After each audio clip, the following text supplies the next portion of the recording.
Okay, here we are.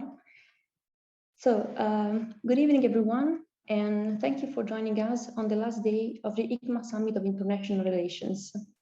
I cannot believe we have arrived at the last conference, and I cannot wait to start it. My name is Patricia Vulpe, and I'm a member of Hikma, and I will briefly introduce the topic of this meeting. Today, we're going to talk about technology as one of the main pillars of the summit, along with sustainability and digitalization. These pillars represent the three major challenges of our present and the future, challenges that need to be analyzed and addressed. In particular, we will deepen how surveillance capitalism stands for a new economic system capable of leading to the commodification of personal data. Surveillance capitalism exploits and controls human nature, undermining autonomy and democracy. We have the immense pleasure of addressing this issue with the maximum expert in the sector, Shoshanna Zuboff, Emerita Professor at Harvard Business School. As a scholar, writer, and activist, Professor Zuboff has focused her lifelong themes on the digital revolutions, the evolution of capitalism, and the emergence of psychological individuality. She is the author of The Age of Surveillance Capitalism, a revolutionary book in which the professor signals the start of a new epoch in technological society. Professor Zuboff, it's an honor to hear your insights on these topics today. So once again, thank you for being here and for dedicating part of your time to our conference. I would also like to thank Professor Luisa Dall'Acqua, who has kindly accepted to be the moderator of this meeting. Professor Dall'Acqua is a senior socio-cognitive system scientist and intelligence analyst in the field of security. Her main research field is the engineering approach to intelligence and problem-solving, decision-making in case of risk, and unpredictability. She is an instructional technologist and digital communication expert. Thank you, Professor Dall'Acqua, for accepting our invitation. Before starting this conference, I'm going to remind you just a couple of things. First of all, you can ask your question by using the platform Slido. On the screen, you can see the QR code to scan to access the platform. In alternative, you can enter the code displayed. You can ask questions during the whole conference, and at the end of the speech, I will read them out. Furthermore, Professor Zuboff's speech, there will be after Professor Zuboff's speech, there will be a pop-up question, which is useful for us to check the attendance for your certificates. Without stealing any more time, I'm going to leave the floor to Professor Dall'Acqua, who will give us an overview of our topic. Thanks again and enjoy the meeting. Thank you, Patricia, for your introduction, and good evening, everyone. It's my great pleasure to be here. As Dr. Volpe has just said, this section focuses on technological and digital challenges as embeddable elements of the political normative discipline efforts in the new global governance. We are here to reflect on far-reaching changes, the outcome of long processes of transformation of society and international relations, often catalyst and accelerator of a crisis. And we are here to reflect on how big companies shape human behavior in favor of their business interests, define values and our future, why not? Also through big tech, making use of our data. We are therefore talking about the relationship between big democracy and digital sovereignty. So new technology can and should be used to optimize the activity and development on societal structures, solve internal problems, and intensify wellness and so on in the sphere of safety and national security. But I want to summarize three major topics. The first one is that surveillance through high technology is a magnitude phenomenon, being rescaled and becoming global. The second one rests on the observation that, like sovereign power, surveillance becomes a hot button political issue. The last one is about outcomes, that although there is an identifiable emerging and perhaps potentially hegemonic form of global surveillance. We are talking about 5G, the protection of personal data in the health sector, for example, the implementation of artificial intelligence, the development of blockchain technology, face recognition, e-privacy, and so on. They are some of the main challenges to be addressed and regulated as a crucial issue, from using our phones in any way to the topic to debate on a social network or the choice of a product based on a search engine. Data is being collected constantly on our everyday lives. People seems not to be sufficiently aware of this type of surveillance, maybe through science fiction films, but maybe it's underestimated. So today we are here to discuss about that with Professor Shoshanna Zuboff. Hi, Shoshana. It's an honor to have you here. Shoshana is a scholar, writer, sociologist, and activist. And she is the author of 3 major books, each of which signal the start of a new epoch in a technology society. Professor Zuboff is the Charles Edward Wilson Professor Emerita at Harvard Business School in USA, one of the first women to have a tenure chair as a career acknowledgement in the 80s. Among other things, she founded several educational programs based on human rights, and her recent masterwork, The Age of Surveillance Capitalism, already translated in 25 languages, has been hailed as the tech industry silent spring by Carson and the dust capital by Marx of the 21st century. It explores how the data gathering methods and mechanisms of companies have normalized the state of mass behavior tracking. And she talks about the third wave of modernity we are experiencing. So I leave the stage to Professor Zuboff, who immediately afterward, as Dr. Volpe said, will grant a debate in a session of questions from the public. Professor Zuboff, please. Thank you so much. Thank you for participating in this event with me. Professor Dell'Acqua, I'm very, very grateful. And thank you to Patricia Volpe for all your leadership and organization, the many emails and conversations that went into this. I'm very honored to be here with you. I actually wish we were all together in a nice big hall in Bologna at the university where we could really meet and talk. And I'm counting on you to invite me sometime in the future so that we can do that in person, not remote. So today I'm going to begin with a story. Everybody loves a story, right? This is a story about the old alchemist's dream, which was the dream of being able to translate knowledge into power.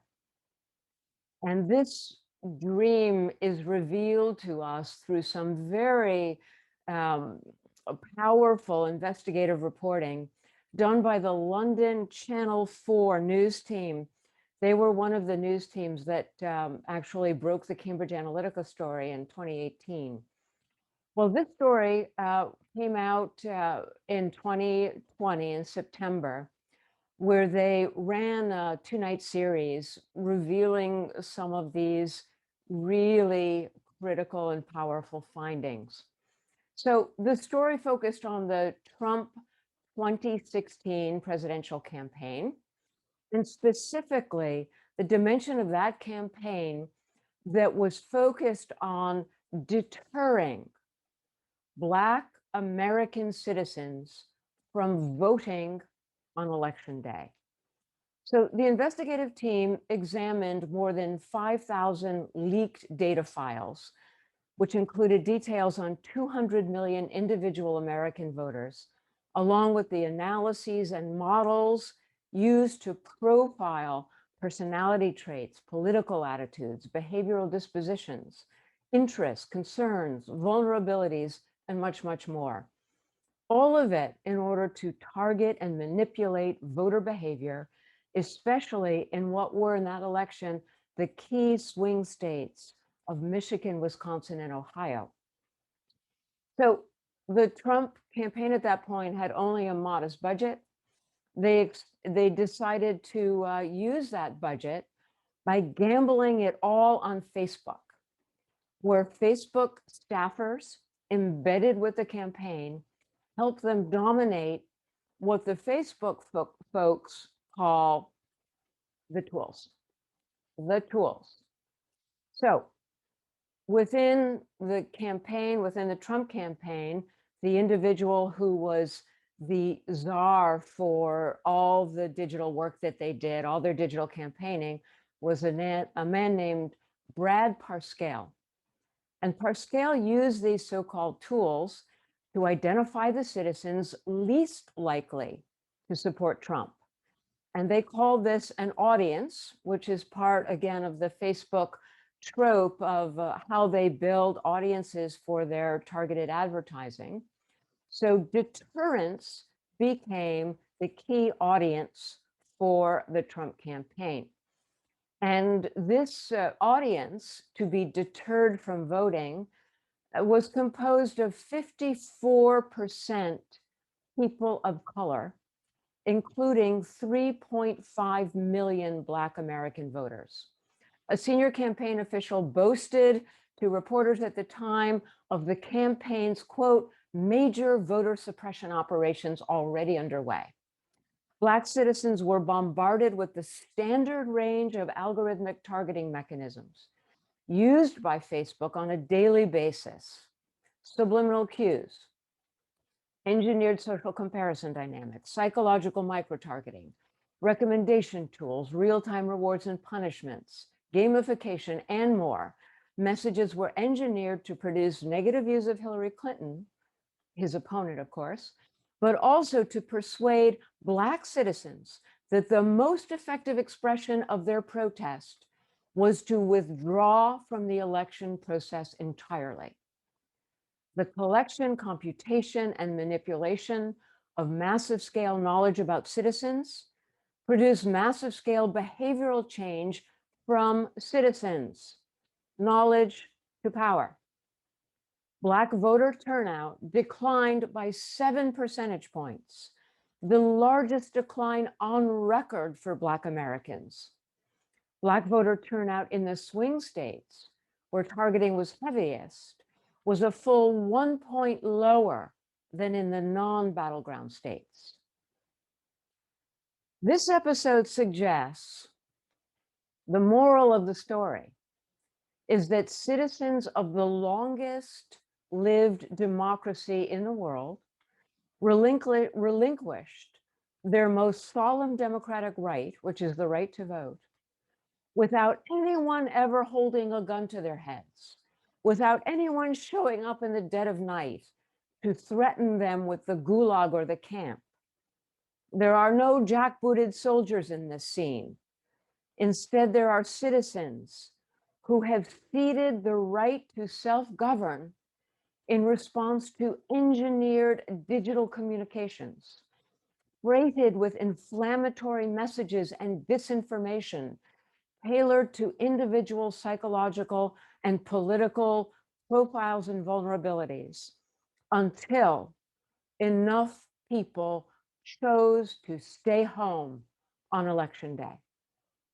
This is not the totalitarian nightmare of Big Brother, my friends.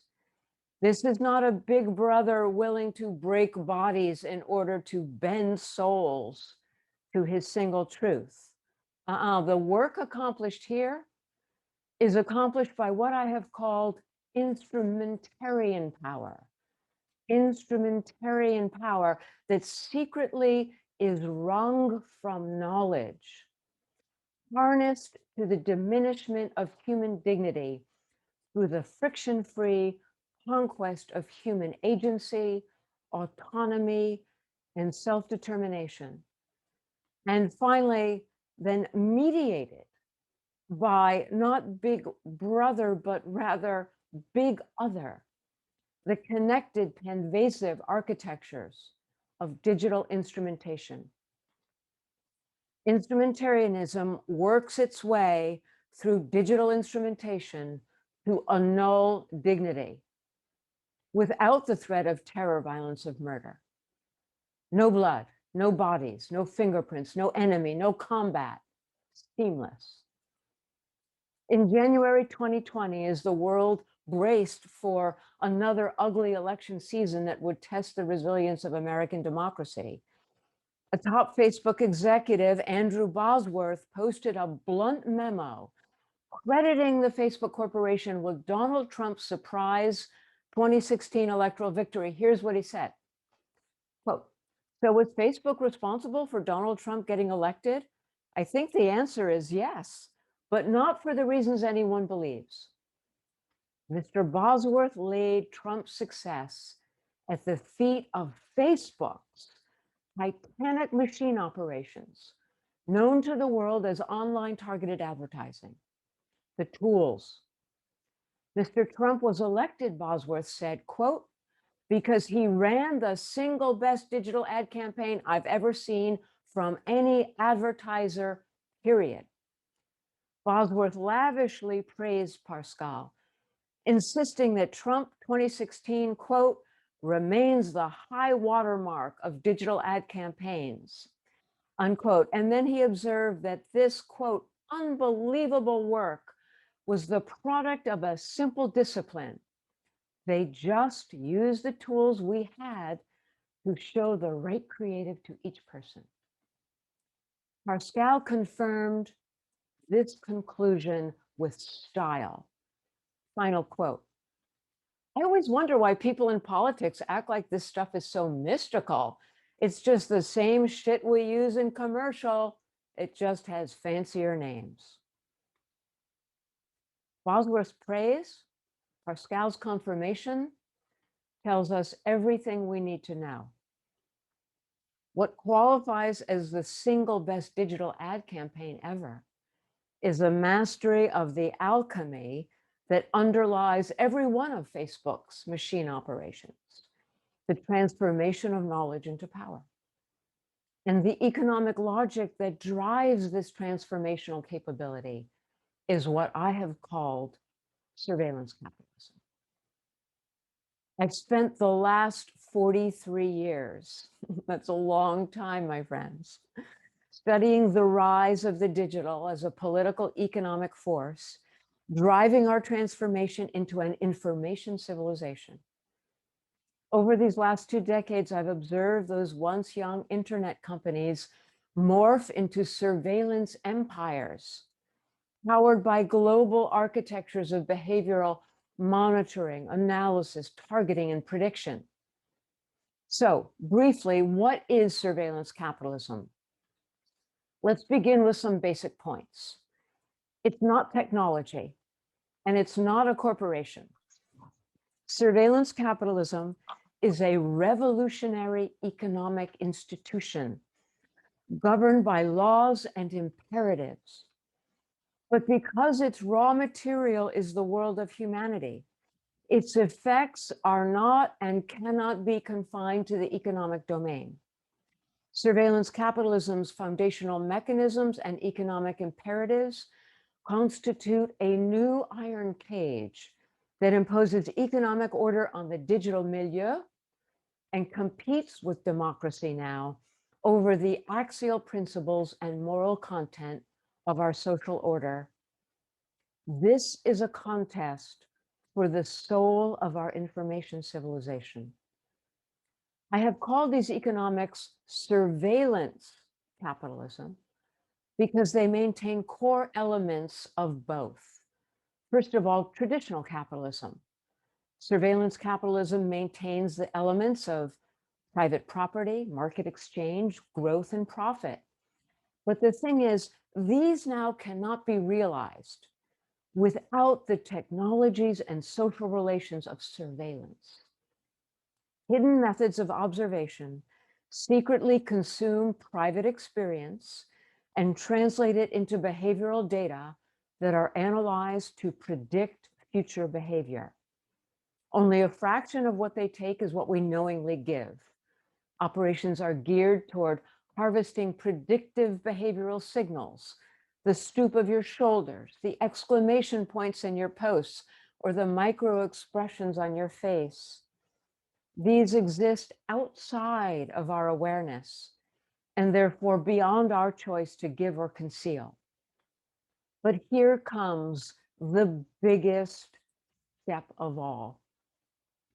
In an extraordinary development, these ill-gotten human-generated data, these behavioral data that are lifted from what were once our private lives and lifted through hidden methods that we can neither see nor combat, these human-generated data are immediately claimed as the private property of the corporation, now available for their manufacture and sales.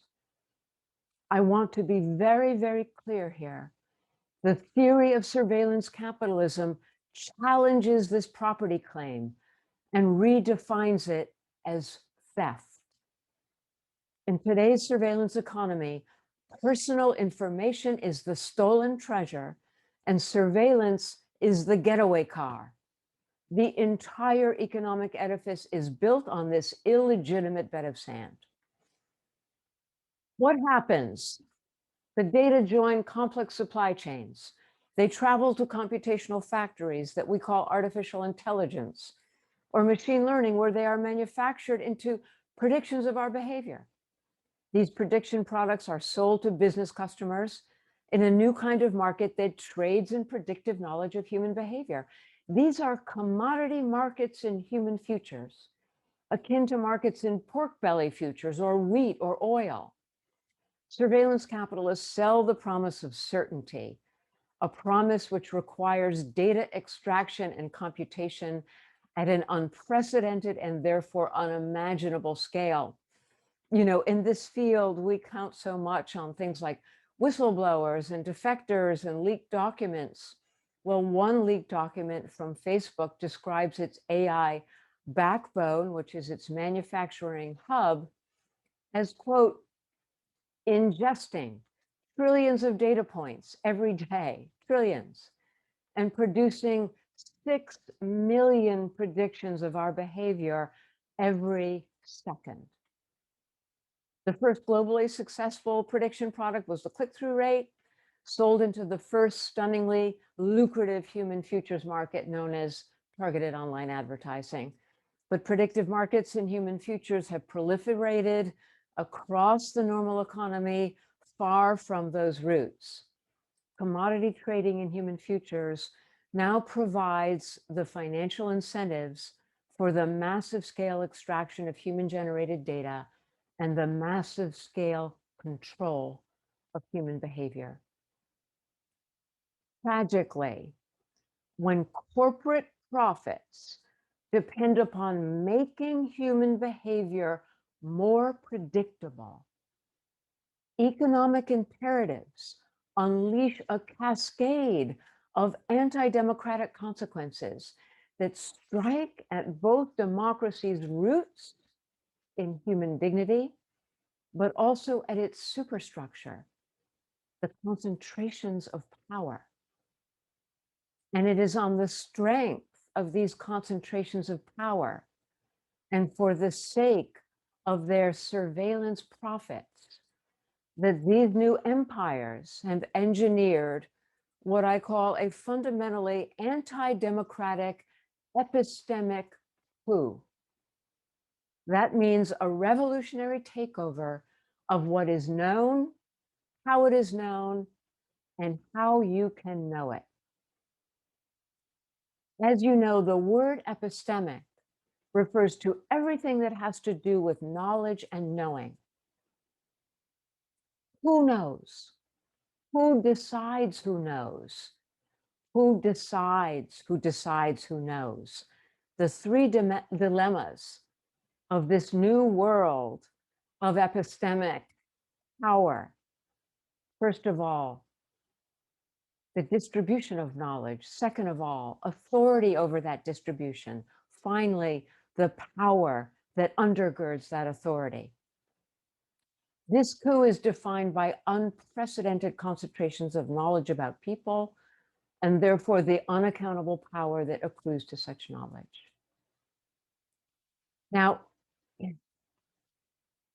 when we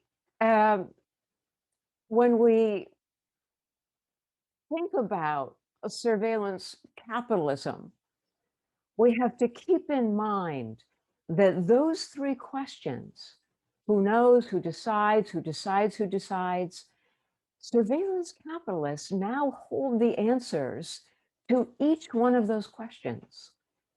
These are the most profound governance questions in an information civilization and in an information society.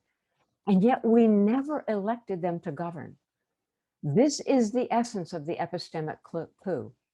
They claim the authority to decide who knows by asserting ownership rights over our personal information, and then they defend that authority with the absolute power to control critical information systems and structures. So let's talk about this epistemic coup for a moment.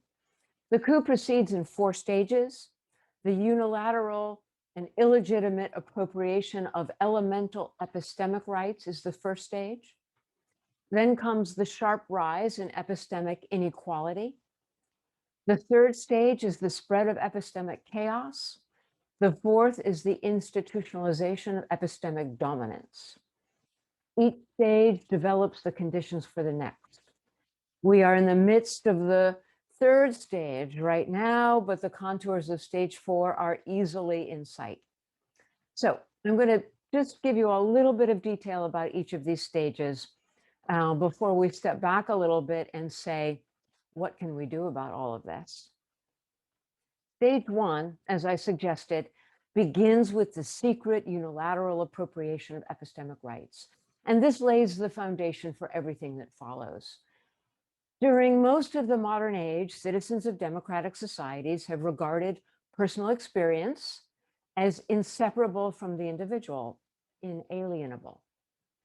It follows that the right to know about one's own personal experience has been considered an elemental right, a pre-political right, bonded to each of us like a shadow.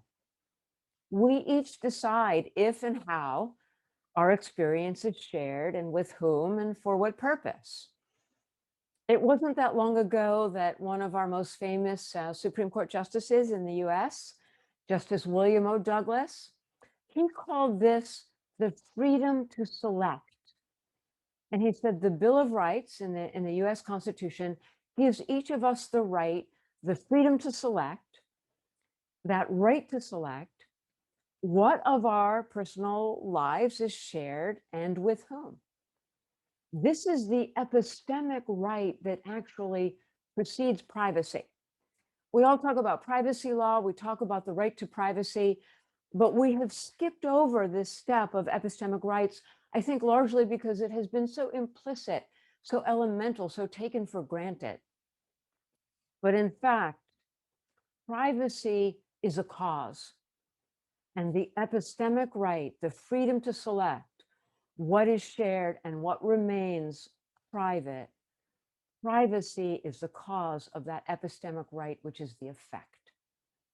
So we're opening up the vista on this new domain of rights that has been, until now, uncodified.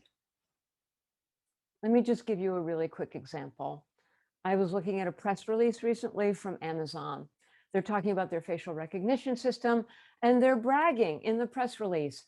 The Amazon facial recognition system can now discern fear in your face, fear. And they brag that they can now add that to the long range of emotions that their recognition system can already discern. Well, as the bearer of elemental epistemic rights, I do not give Amazon the right to know and exploit my fear, let alone to use it to target me and create behavioral predictions out of that targeting activity that turns its knowledge into power. And targeting activity and behavioral predictions that benefit others, but not me. It's not simply that my feelings are not for sale. It's that my feelings are unsaleable because they are inalienable. Nevertheless, though I do not grant Amazon knowledge of my fear, they take it from me anyway. In stage 2, this license to steal human-generated data through the illegitimate appropriation of epistemic rights now produces a wholly new axis of social inequality, epistemic inequality. And this, of course, is defined as the growing gap between what I can know and what can be known about me. And it's institutionalized in the unprecedented concentration, not just of economic power, but of knowledge itself. Citizens of democratic societies have been turned into bystanders as surveillance capitalism builds its knowledge empires from its insertion in our lives. This knowledge is about us, but is not for us. Stage 3, which, as I suggested, we are living through now, introduces epistemic chaos, when unequal knowledge about us produces unequal power, defined as the growing gap between what I can do and what can be done to me, vividly illustrated in the story of the 2016 Trump campaign. In this stage of epistemic chaos, unprecedented concentrations of knowledge are analyzed and modeled, probing and producing powerful new capabilities that boomerang back to the subject in a range of targeting mechanisms that I've already identified. And these influence, manipulate, and shape behavior. Why do they do that? They do it in order to increase engagement. But why? Engagement is only the means, and I really want you to understand this. We talk about engagement, we talk about eyeballs, we talk about attention. It's so critical to understand engagement is a means, not an end in itself. Engagement is a means to the expansion and acceleration of scale and scope in data extraction and the extraction of massive scale human-generated data. And this produces this limitless upward cycle. The more engagement, the more extraction, the better the predictions, the more effective the targeting, the more predictable the behavior, and so on. These interventionist mechanisms, known as targeting, work through the digital architecture and constitute a new field of capabilities. I've called these economies of action.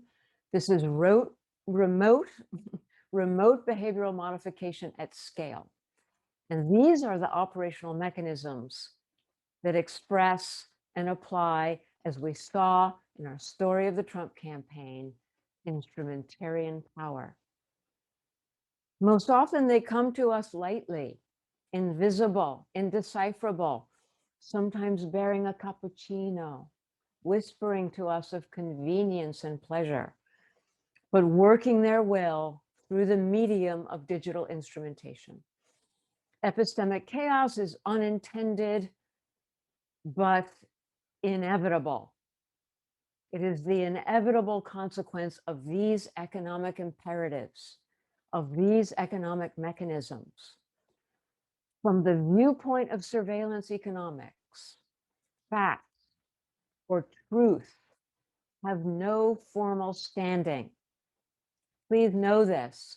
Massive scale extraction requires all data to be treated as equivalent.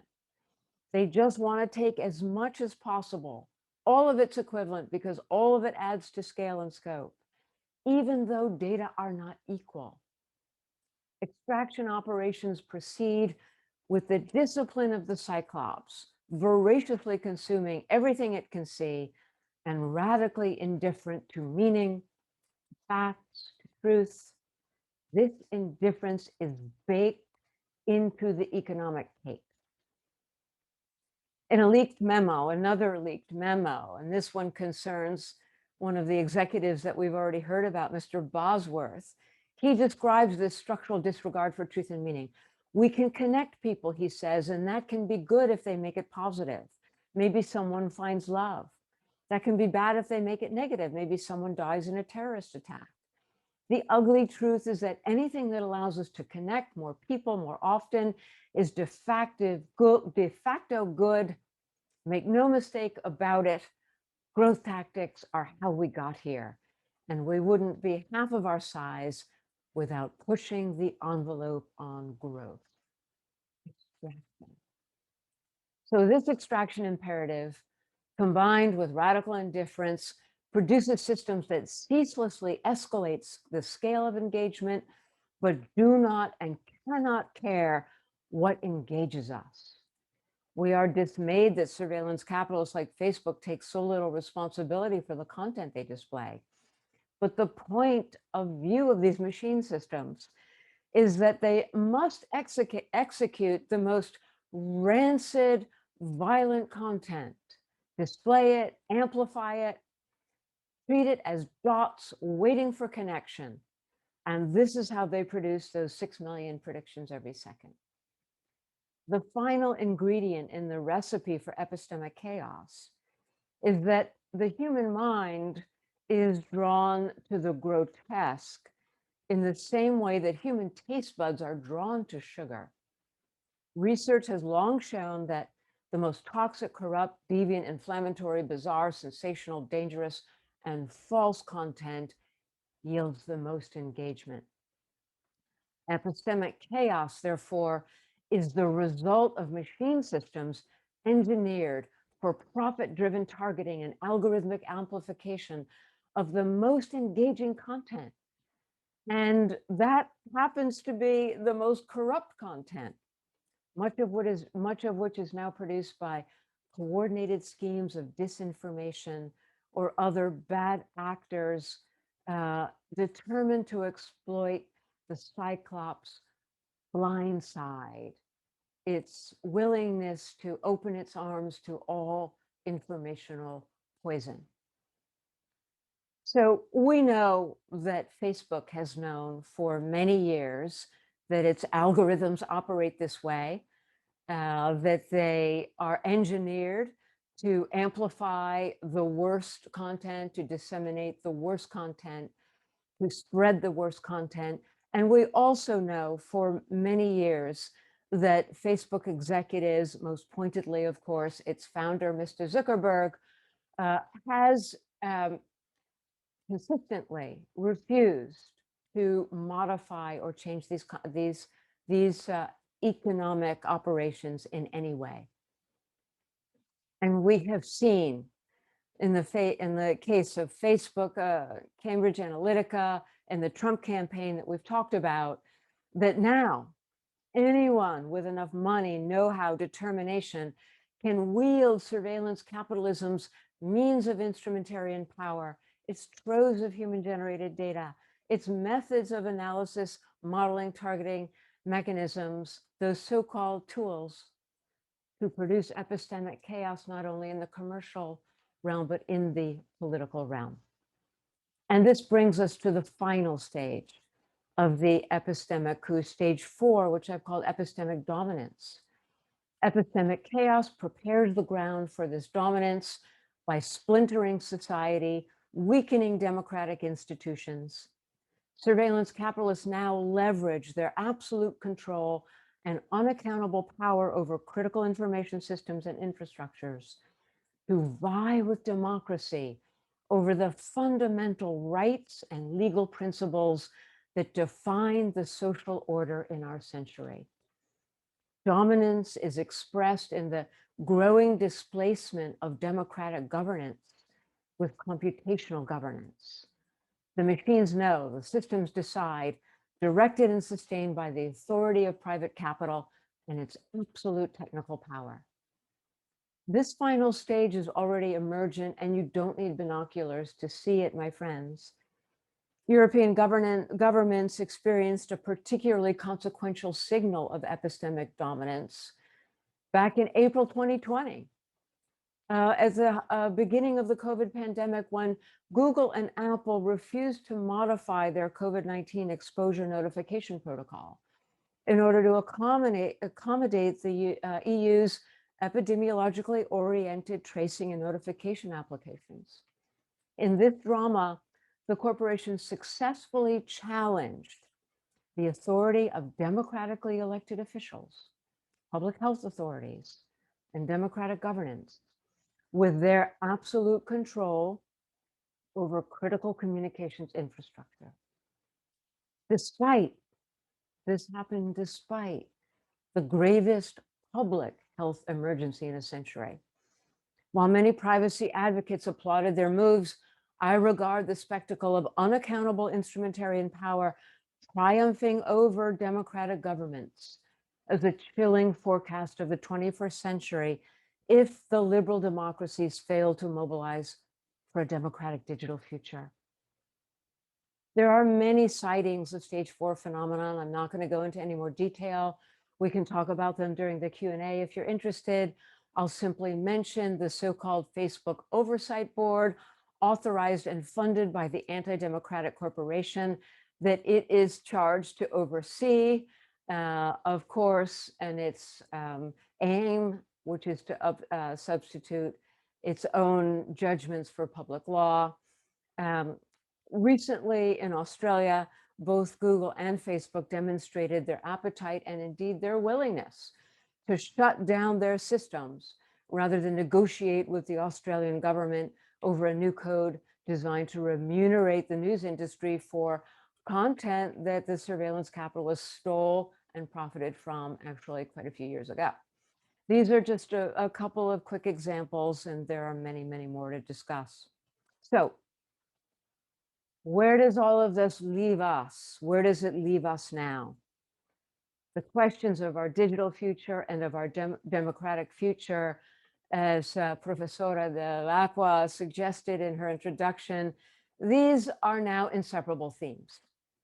And I have argued that this is not a story about technology, not a story about data, but a story about law and institutions. I draw a parallel between the early phase of industrialization and our time. You know, back at the late 19th century in Europe, early 20th century in Europe and America, you know, we had no child labor rights, and we had no workers' rights, we had no consumers' rights. We had a situation where employers, on the strength of their property claims, held all the rights. Every company was left to decide for itself what rights it would recognize, what policies and practices it would employ, how its profits would be distributed. And if the 20th century had continued in that vein, it would have been a dark and dusty century of only oligarchy and serfdom. But that is not the 20th century that we had, ultimately. Rights, laws, and institutions to tether industrialization to democracy did exist. In Europe, much of this work began in the mid to late 19th century. In the US, it was a bit of a slower process, focused in the third and fourth decades of the 20th century, but all of it to ensure that we could look forward to a democratic industrial century, however imperfectly that was achieved. Those century-old creations are still important to us, but they no longer protect us from the unprecedented effects of the epistemic coup set in motion by surveillance capitalism.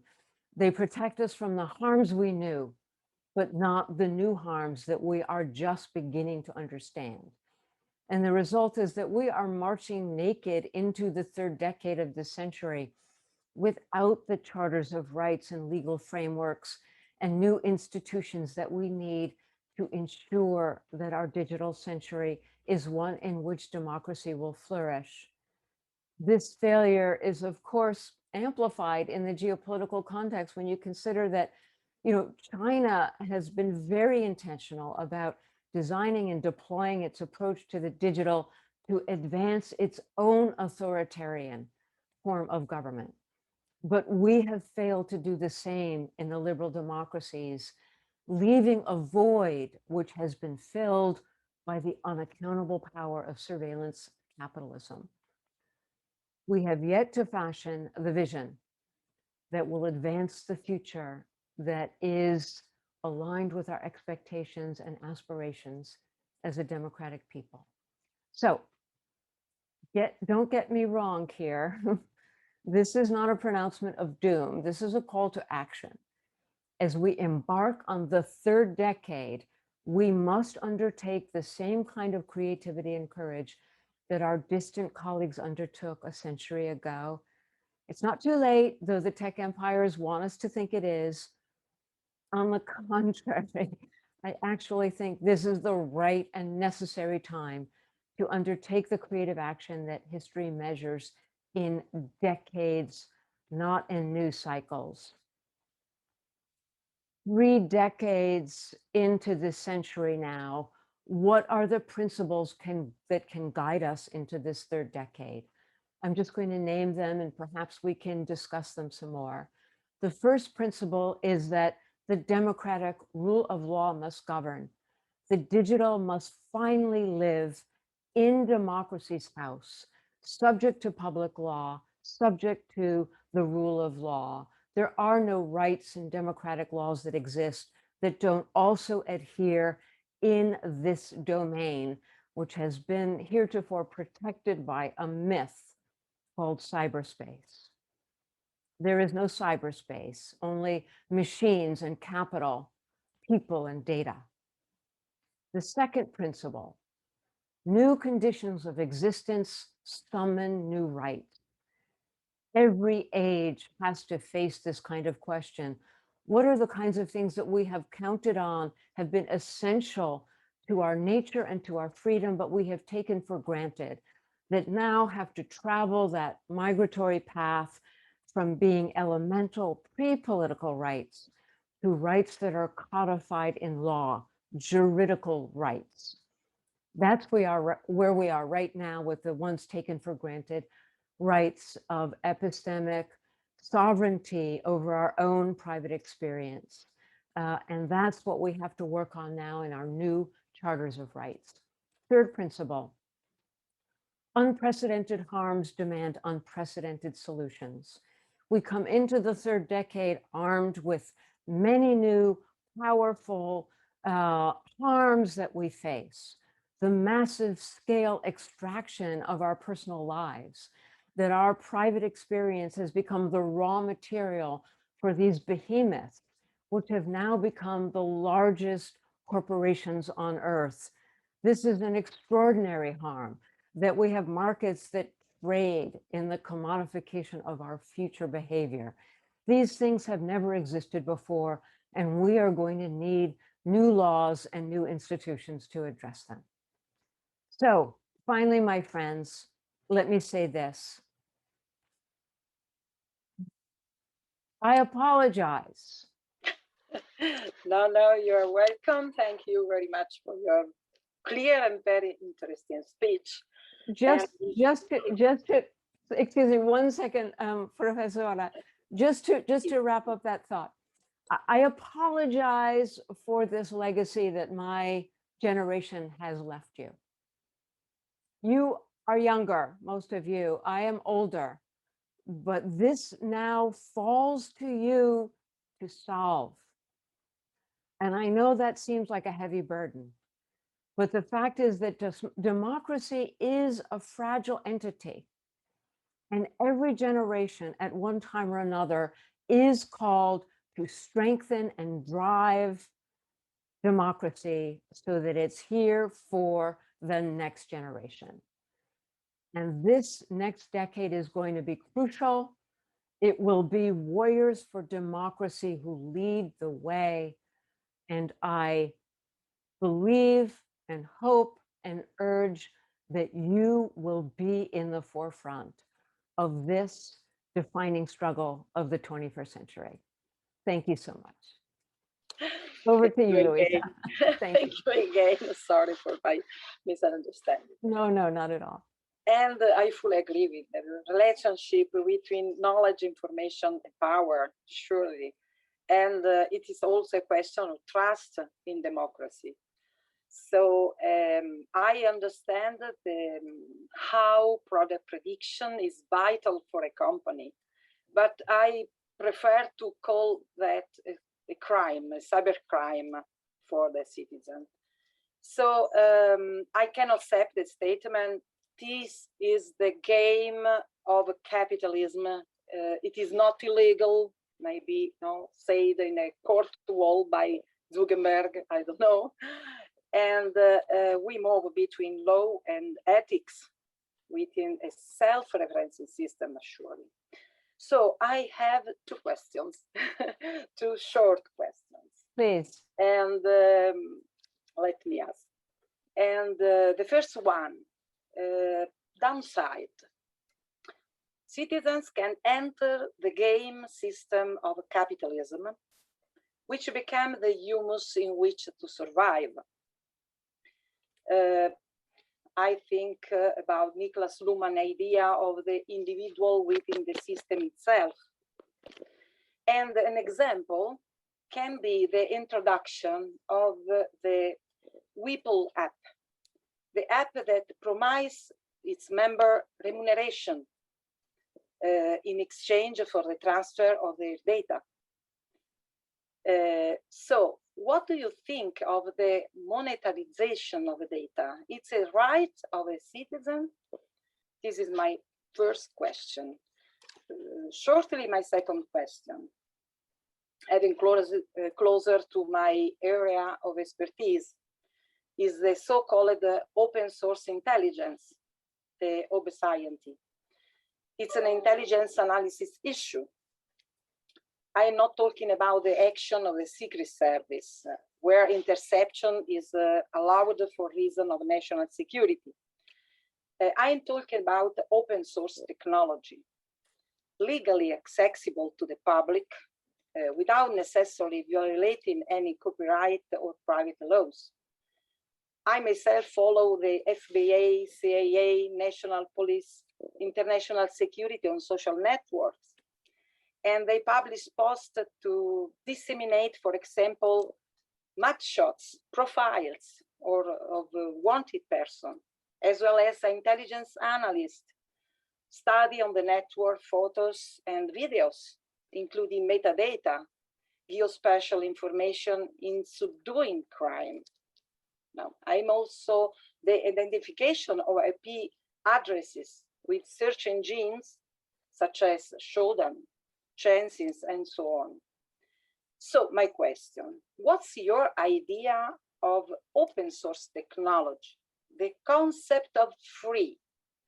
And for this question, I quote one of your sentences. If the service is free, then you are the product. And who is the murderer, the assassin? high-tech the company or marketers? They collaborating. And only a socio-economical perspective, what's the balance between danger and security? So please. Well, I mean, your first question about what is the individual's rights or role in the monetization of data, you know, my strong principle here is that anytime we begin a conversation on the subject of data itself, we have already, we're talking about a skirmish, but we have already lost the war. Because the real question that is implied by what I've just discussed is what becomes data in the first place. So if we have no rights over what becomes data in the first place, then yes, we are left in a struggle about, well, what happens to all of these data? Who gets to benefit from it? Who gets to monetize it? And that's a little bit like, you know, maybe a slightly extreme example, but a little bit like, you know, people selling their organs. We've seen, like 2019, there was an example of a Google subcontractor hanging around in a public park in the city of Atlanta in the state of Georgia in the US, offering people $5 to be able to take pictures of their faces for facial recognition, to feed the facial recognition system that they were building. So what was happening was that people who are homeless, people who are impoverished, you know, were lining up to give away their faces for a facial recognition system to get $5. Well, that's a kind of, you know, metaphor for what I'm talking about. So I think it's important that we go back to the beginning and we say, do I want my private experience to become data? And if so, to be shared with whom and for what purpose? These kinds of questions must devolve back to the sovereign individual. And questions of monetization are way downstream from that. So that's where I really believe we should focus our attention. And as far as your second question, you know, I really do believe that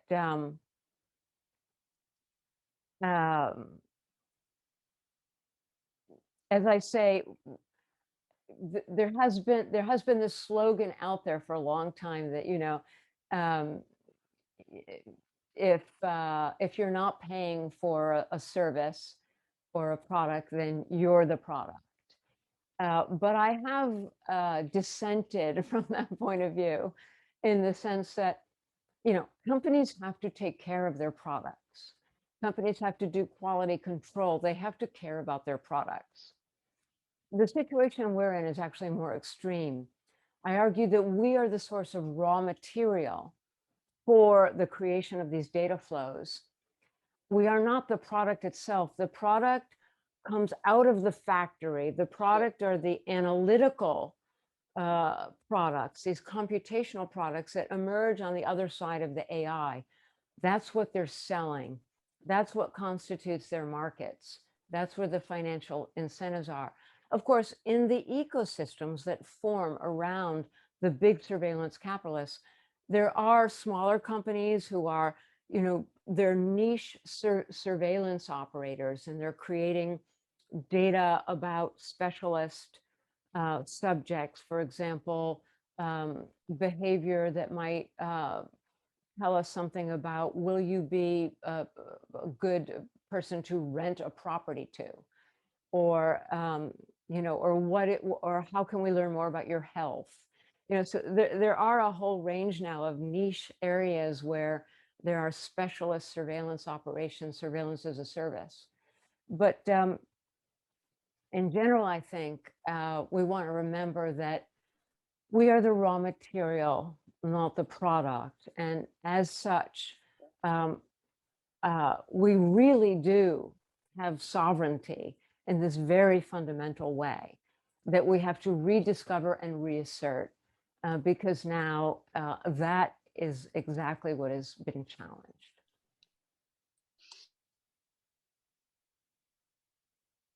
Okay, thank you, Shoshana. I leave the word to Dr. Volpe for the question by the public. Thank you. Thank you, Professor Zuboff, for your insightful and brilliant contribution. You have definitely given us a lot of food for thought, so thank you very much again. And I think that we can now move on to the questions, and I'm going to read some of them. Fantastic.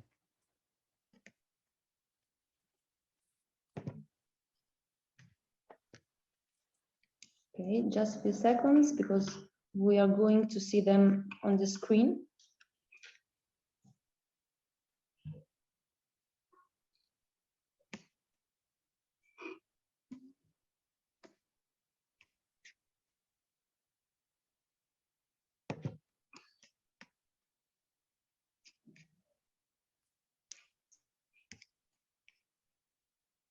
I wonder the connection is not the best one. Okay, I cannot see the question yet.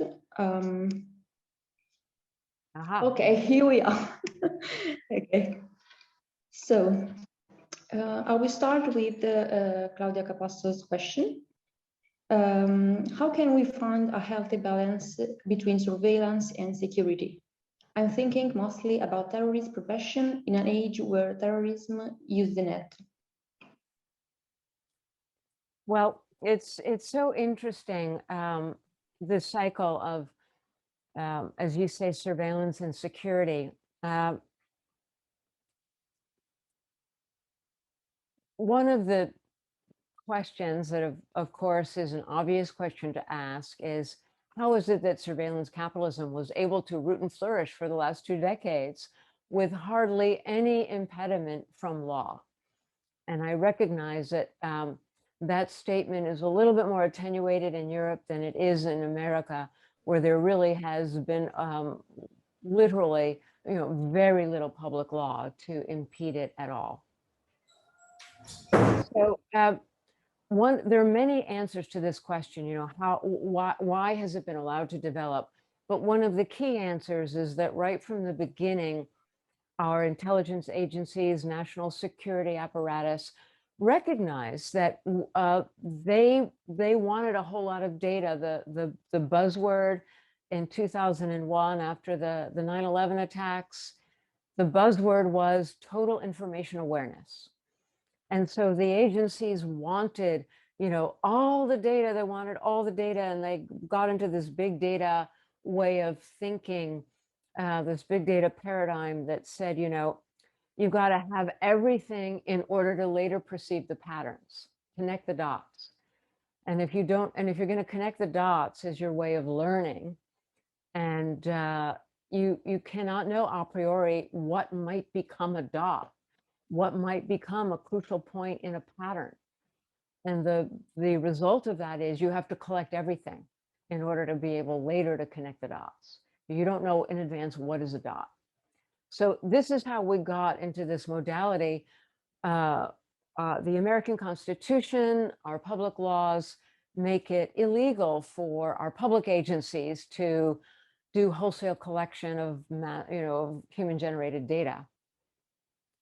And so early on, it was understood that these little companies with their fledgling surveillance capabilities that were sprouting in Silicon Valley, they would be the ones to do it for our government. And then the data would be there. And when our governments needed the data, and by the way, this is true of the American government, but when you just dig a little bit, you realize that all of the European governments very quickly participated in this whole dynamic. So the data would be collected privately, but then when our governments needed it, it would be there for them to access. This is how it got started. I call this surveillance exceptionalism.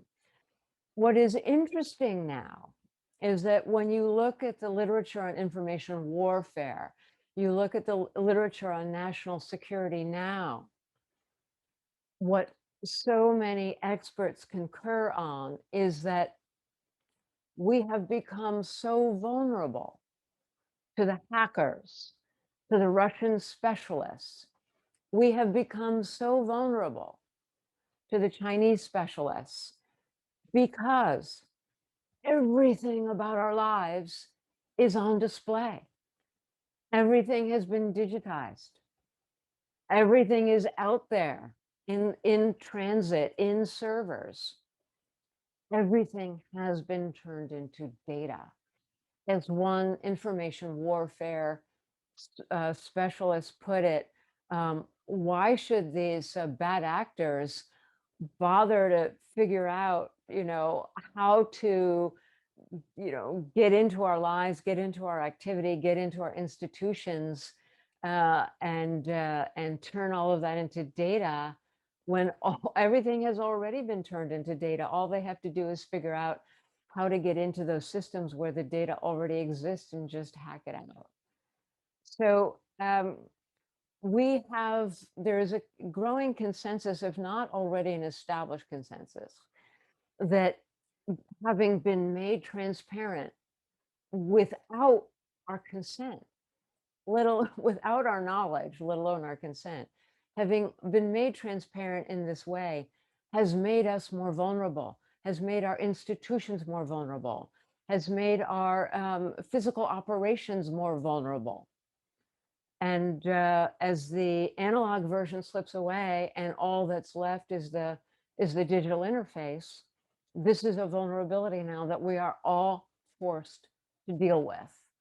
And the question is not only how do we fortify it, but also how do we build other capabilities so that we are not trapped solely in this digitization process, so much of which, as I've already established, is fundamentally illegitimate in the first place.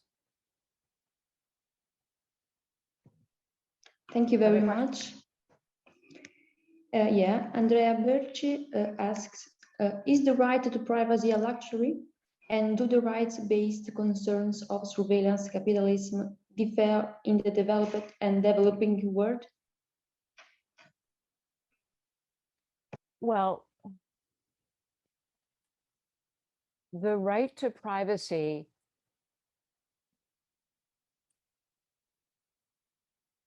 cannot be a luxury. We must not allow the right to privacy to become a luxury. So when I talk about epistemic inequality, we're talking about this new dimension of inequality. If that is allowed to stand and continue to, deepen that divide in our societies, then yes, privacy will become a luxury. For example, I have a folder with a wonderful collection of stories about how people like Mark Zuckerberg or Eric Schmidt, former CEO of Google, former chairman of Alphabet, the lengths that they go to protect their own privacy. So privacy will become a luxury, but that hierarchy of luxury versus impoverishment, it's not necessarily an income hierarchy. It's not necessarily a wealth hierarchy. It's a hierarchy about who knows, who decides, who knows, who decides, who decides. It's a hierarchy about knowledge and who controls it. So if we allow privacy to become a luxury, then we have forfeited epistemic rights for ordinary people. And if we have done that, then we have forfeited the harms that attend those rights, as we have seen at the grassroots: autonomy, dignity, agency, the ability to have sovereignty over our own private experience. And if we have destroyed those capabilities at the grassroots, those are the kinds of human capabilities without which a democratic society is unimaginable. But then we also see the other set of harms at the superstructure, the society with this gross new form of inequality, the huge concentrations of knowledge and the power that it produces, which create this new inequality. So if we allow privacy to become a luxury, we are sentencing ourselves to this, deeply hierarchical, anti-democratic future. So therefore, is it a luxury? We must not allow it to be. That's our work.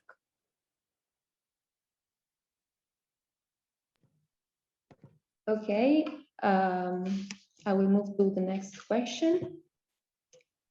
How can we claim back the cognitive rights that we are losing?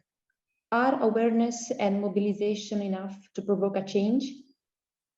So I want you to remember, and you're going to remember not through your own memories if you're a student, but you're going to remember by reading some history. Honestly, it was not that long ago that workers' rights didn't exist. Workers' rights didn't come into existence at the beginning of modernity or at the beginning of the industrial age. They came later, and they had to be fought for. So how did we achieve that? You ask about awareness and mobilization, collective action. Well, if we were sitting in a big hall together, I would say, look to the person on your left, look to the person on your right, link arms, start an organization.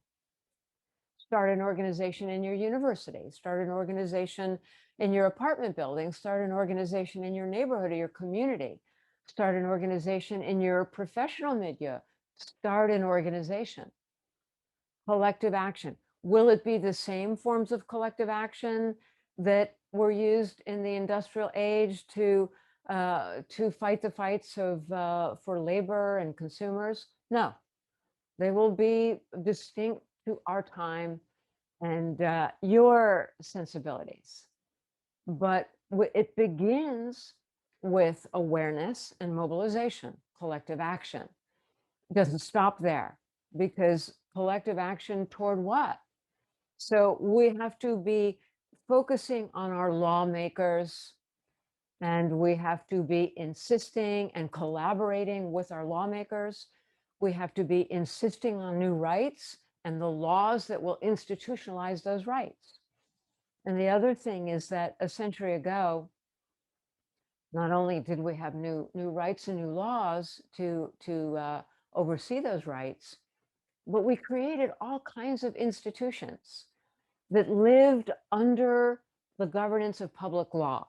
So now we suddenly had institutions to oversee, for example, fair banking and our stock markets and fair working conditions, and to make sure that the food we eat and the drugs that we take, the medicines we use, are what they say they are and are made in ways that will nurture us rather than poison us. So, you know, in my country, it's called the Food and Drug Administration. It's called something different in Italy and in different European countries, but everybody has something like that now. So we created dozens of new institutions. So the point here is we get the rights and the laws. These are not just under the thumb of anybody who happens to be elected to the prime ministership or the presidency. These stand with transparent, accountable bodies of public law overseen by institutions that, based on the force of law, are themselves transparent and accountable to citizens. And that's how we institutionalize, that's how we move forward.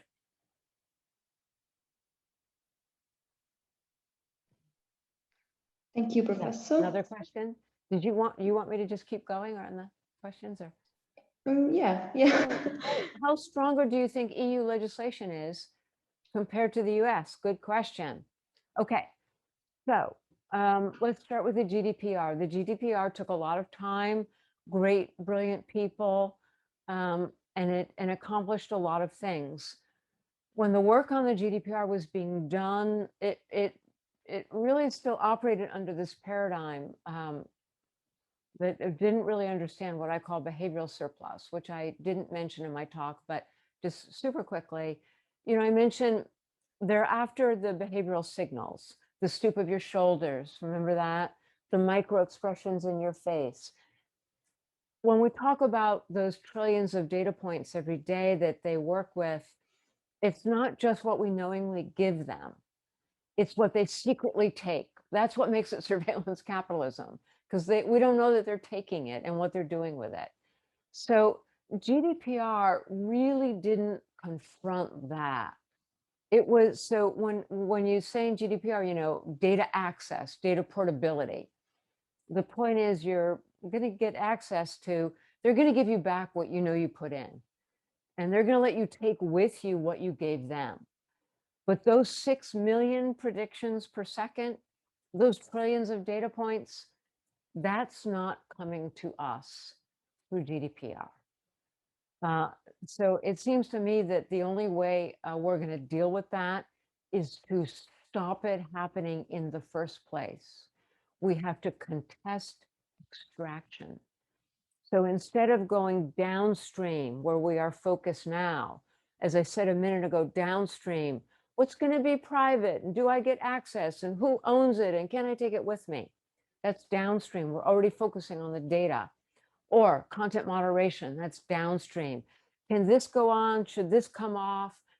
The companies want us to be focused downstream because downstream data at scale and scope is a fait accompli.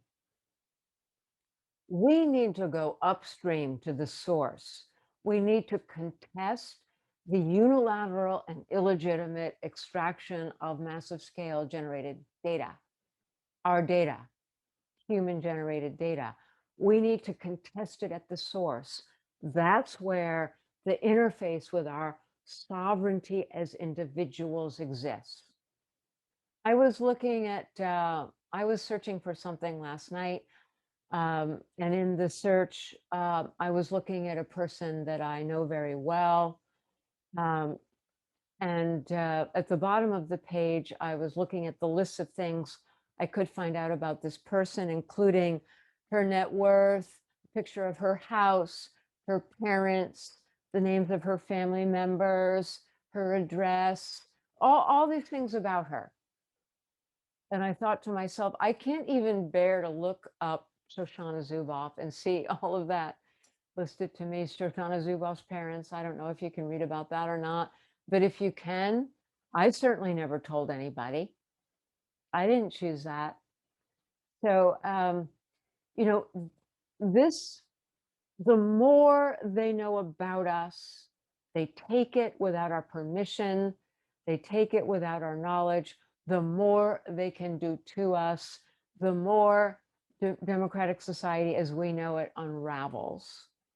And slowly, supposedly in this competition with China, we become more like China. We become a surveillance state under the flag of surveillance capital. That's where we're headed now. And honestly, some days you might as well say we're there. So, next question.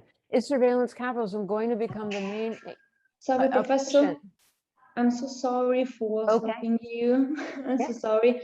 Unfortunately, our call is going to stop at the 8 o'clock. We are I'm so sorry for this, but we hope to ask have another occasion to ask all the questions.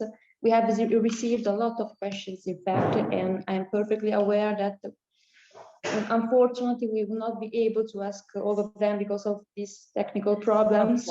Of course. I'm really so sorry for this, but I like to. Oh, we can see now the. Oh, how wonderful!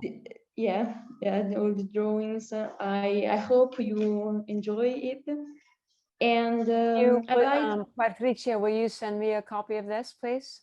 Yes, sure. Yes, of course. Of course, good.